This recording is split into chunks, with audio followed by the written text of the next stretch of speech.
Hi hello అండి, వర్షం వస్తుంది. మేము ఎప్పుడు వర్షంలోనే ప్రయాణం చేస్తూ ఉంటామన్నమాట. వెళ్ళాలి కాబట్టి తప్పక వర్షంలో తడుస్తూ అయితే వెళ్తున్నాము. ప్లీజ్ లైక్ చేయండి, సబ్స్క్రైబ్ చేయండి. Bye bye. చిటపటలాడి చిందే వేస్తావు ఏంటలా,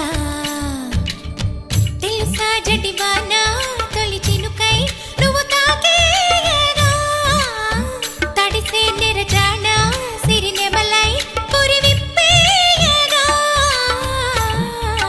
ఘల్లు ఘల్లుమని అందెలు ఆడెనులే, అరె ఝల్లు ఝల్లు